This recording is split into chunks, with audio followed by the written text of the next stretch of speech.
have to be problematic for a relationship. It really depends upon how strong the relationship was, how resilient the relationship was prior to his incarceration. And some of our men talked about, well, it depends on whether or not you committed a good crime or a bad crime. Well, as a criminologist, people making distinctions between good crimes and bad crimes, you want to explore that. So we had to say, well, what might be a good crime? A good crime is a crime in which she was benefiting from the criminal activity. She was benefiting from me selling drugs. She was benefiting from me committing robberies. She was getting money. She was getting material goods. There was some benefit for her. Okay. And what might a bad crime be? Rape or something where there was no benefit for her. Okay. So the argument was that really what disruption does not always have to occur. It really depends upon the strength of the relationship. Some of our men also noted, I thought rather candidly, that imprisonment can sometimes have a positive impact on the household. Now that he's incarcerated, now that I'm incarcerated, the household is more peaceful. I'm no longer up to the foolishness of using drugs, committing crimes, bringing all kinds of people within the household, and it is more peaceful now that I'm in here. That'd be interesting.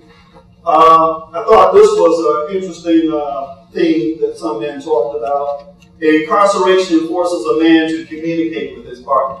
That is, if you want to keep the woman emotionally invested in the relationship, you're going to have to pay a little bit more attention to what she's interested in, what her concerns are. Okay? And I thought that was interesting. What is it that men in prison need from their female partners was a question that we posed. Some men talked about that what men in prison need is encouragement and appreciation. I don't know how you have a lot of appreciation for someone who has willfully engaged in acts of criminality. I'm not talking about, I'm just commenting on my own little bias there. But they said encouragement and appreciation is what they need. But more important to the issue of conflict and violence, conflict during incarceration, conflict and violence following incarceration, is what they talked about in terms of truth and in their own words versus the sugar-coated message. And when we asked them to sort of explain what they meant by the sugar-coated message, it went something like this.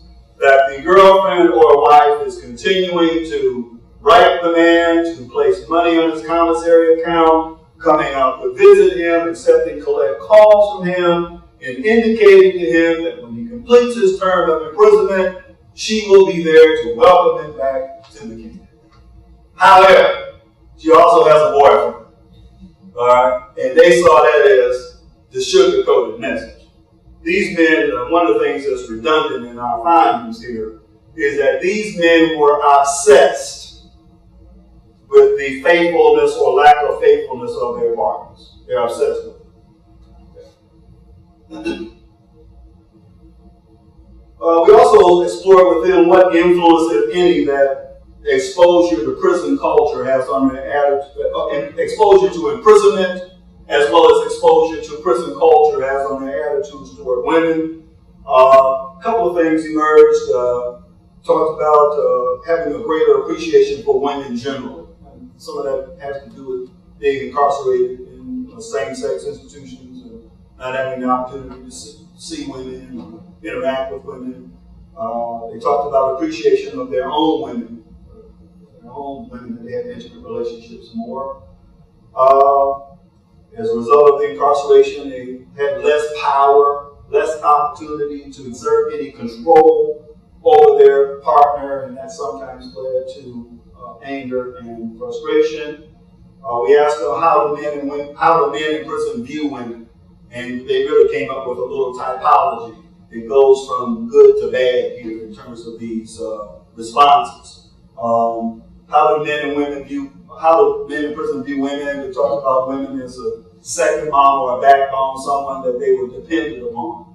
And they're depending on these women to help them mitigate the pains of imprisonment. They're depending on these women to help them avoid being prison poor. They're depending on these women to write them, to call them, to keep them connected with their children, to take care of some of their business and affairs in the community that they don't have the opportunity to address. So they saw women as second mama or a backbone, but they also saw women as errand girls and helpers.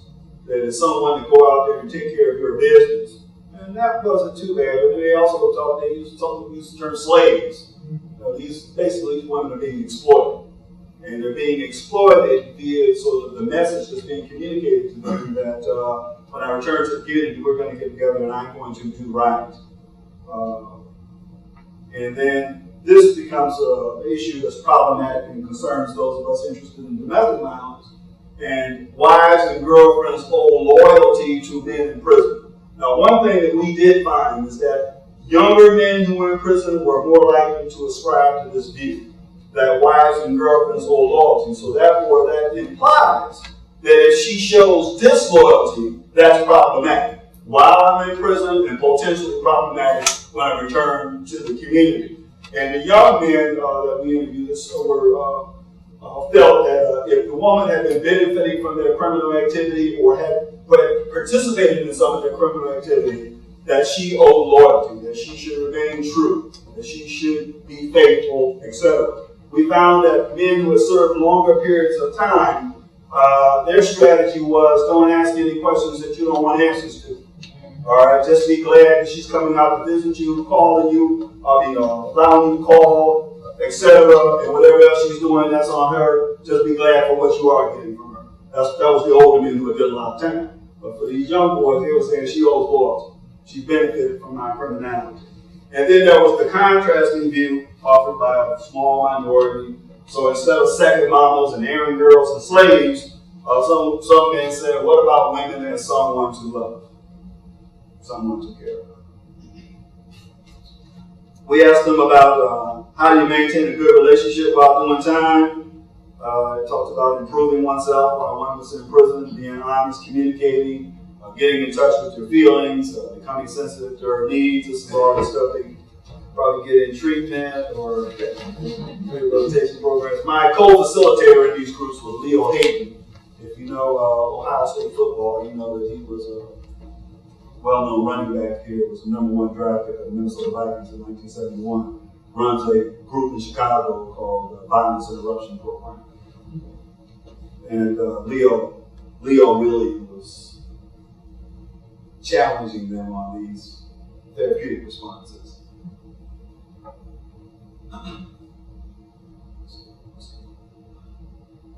And we asked them a little bit about challenges in maintaining a relationship while in prison.